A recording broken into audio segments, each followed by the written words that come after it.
Hey, this is Spicy Chicken Sandwich. I'll be bringing you the first of 5 installments from the Brawler Bash 6 tournament held in Durham, North Carolina.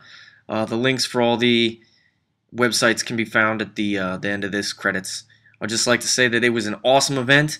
Hopefully throughout this recording you guys will see how poor my dice rolling was. Alright, my first opponent's name was Dan. He was a real great guy. He was real high spirits throughout the entire thing. First game, I drew empires. As you can see, we got battle lines set up. The card that he played was killed my general, and the card that I played was take the field. Spoiler alert: he crushes me in this game. It wasn't a tabling, but it was still pretty bad. This is the main overview there. No, the forests weren't magical. None of the obstacles were dangerous terrain or anything like that, so it was a pretty simple table board.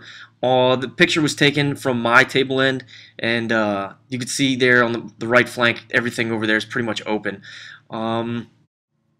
As you can see, they started me out on table 30. I don't know how that was actually, I think it was just a random draw, but as you'll see throughout the rest of the videos, I remain on table 30 or pretty low to the board. I think it was 36 tables total. I don't think I got above 30 the entire time. It was just a terrible weekend of Warhammer for me. Alright, just looking at his army, the way that everything got set up, I wasn't overly scared of the way that the things got put down, but we got Demi-Griff Knights full command with the Gleaming Pendant, and then we move on. You can see the Inner Circle Knights back there with full command, and the Steel Standard, so they get to reroll ones for the charge and everything like that. Pistoliers were in front of them. They didn't have anything special. They don't really do anything. They just kind of absorbed a few charges from me. I'm pretty sure they just ended up running off. But the next thing you see right there is a little 5-man detachment, which will end up being the only thing that I kill of his army, like a full unit that I destroy in the entire game. So a whopping 45 victory points for me on this one. Yeah, it's that brutal. The next thing you can see back right behind that is the cannon. Then we move on to the large block that he had. It was state troops with halberdiers. They had full command. They have a shadow wizard in there, the captain of the empire, which is functioning as the BSB, and a war priest. So that unit was pretty stacked.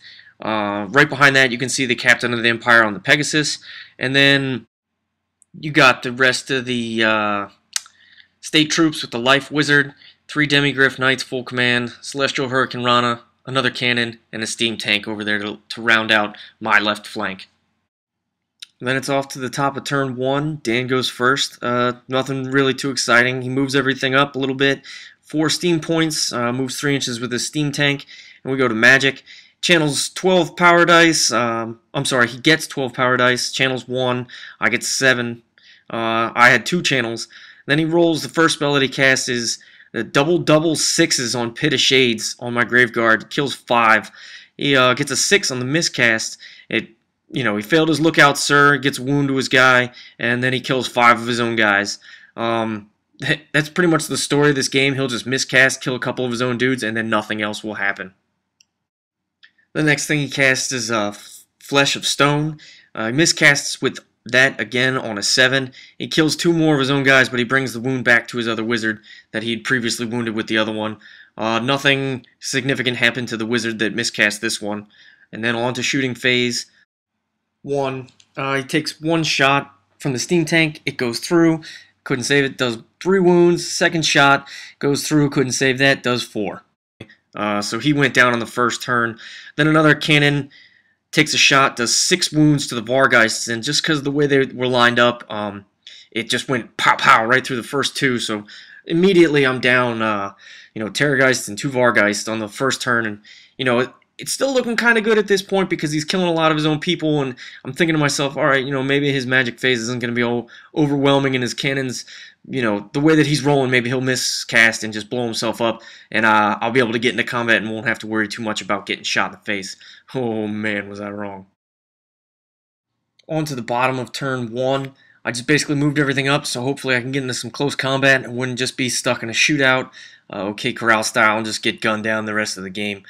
On to magic, we had 11 dice, nobody channeled. I cast Soul Blight on the captain. Didn't hit him. Everything went through and everything, but it didn't hit him. Then the next thing I cast was Gaze in a Gash. I got 7 wounds out, but I also miscast on it, so that kind of sucked. He blocked everything but 2, so his captain only had 1 wound left. I thought I was pretty hopeful at that point that I was going to be able to kill him.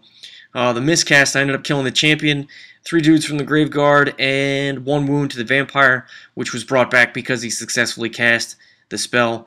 If that's wrong, please let me know. But then I tried to cast Raise Dead. That went, or it was dispelled. And then the last thing I tried to cast was Invocation. It went off on a miscast. I brought 7 dudes back, but I got an 11 on the miscast table. And then I lost all my magic levels for that. So that kind of sucked. Moving right into the top of turn 2. Nothing really exciting. Some of his stuff moved up to try and get into position. He moved right into magic phase. He got 11 dice. There was no channels. He cast Awakening of Wood. I failed to dispel it, so he got 5 strength 4 attacks through on the Vargeist. I ended up killing one of them.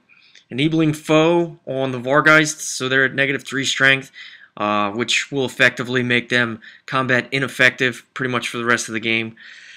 He got Pit of Shades off on Irresistible Force, killing 5 of his own guys, but he also killed 8 of my Graveguard, so that really wasn't a good trade-off for me, especially now that I can't bring them back. That my Wizard, or my Vampire Lord, has lost Invocation, so that kind of hurts in the long run. And then the last thing, move right into shooting for this turn. His cannon kills another 6 skeletons out of one of the unit of 30 on the side there, and he does another wound to one of the Vargeists. Alright, bottom of turn 2, this is where I'm thinking, alright, yeah, I'm going to get into combat, I'm going to turn some things around, I'm going to make some changes here, let's do this. First thing, the Hex Wraiths, with their terror, I figured they'd be doing the most damage off to the side there, hold up those Inner Circle Knights. It's kind of a long charge to get to the Inner Circle Knights, so I ended up charging the Demigryph Knights. And this has never actually happened to me before, but somebody actually failed the terror test. So his Demigryph Knights don't even get to do anything, they just kind of turn tail and run. You know, they didn't go very far. But I tested, and I did my leadership, and I tried to go for the Inner Circle Knights, and I was thinking, alright, you know, maybe I'll get in there and do some damage or whatnot. I didn't know it at the time, but there was a dude in there that had a magical weapon. He was going to eat those Hex Wraiths alive, which you'll see, I think, on turn 3 or 4 or something like that. But they also failed their leadership test, so both the Demigryph Knights and the Inner Circle Knights are turned tail and they're running off, so I can't make either one of them. I failed to get to that, so that was both of those, which was pretty upsetting because my Hex Wraiths just kind of moved a couple inches forward and just sat there. They'll eventually get into combat on, I think, my next turn, but they'll get enveloped and they get destroyed. Then, as you can see right there, kind of in the center next to that weird-looking tower thing, my zombies, I'm thinking maybe with ranks and a charge, I'll be able to beat this guy, this captain, in combat, and hopefully he'll run off, run past a couple people, and you know, make them flee, and then start that effect going across the board. That does not happen. They get into combat. I'm pretty sure he just knocks down like half the 20 unit of zombies, and then just stays. I don't even think I landed a single wound with his armor save being a 2-up. The rest of the turn, everything just kind of moves up, tries to get more position. You can see the Vargeist tries to fly over and behind the lines to stop getting shot at, and then just basically keep them from moving, from marching or charging or anything, and that's ineffective. Moving into my magic phase, the Necromancer on the far left side there gets off Invocation. He gets 5 of the skeletons back that were previously gunned down.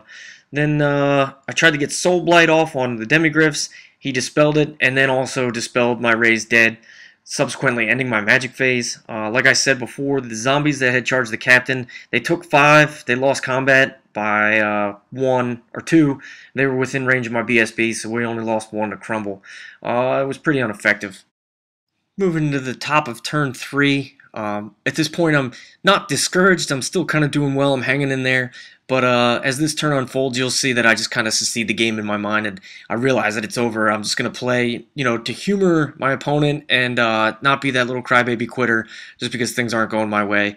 But I really just wanted to throw my dice and flip the table because things get real ugly here. So on the far right here, you'll see he rallied both his Inner Circle Knights and his Demigryph Knights, which was... yeah, it's not. I'm thinking to myself, not a big deal. It's whatever. His 2 wizards both jump out of the units respectively that they're in. I guess he was just afraid of the charge and me making way and just kind of cutting them down to size. Which I'll give him credit for giving me credit, thinking that I'm that good of a general. I hadn't even thought of anything like that. So kudos to him, but he didn't really need to do that.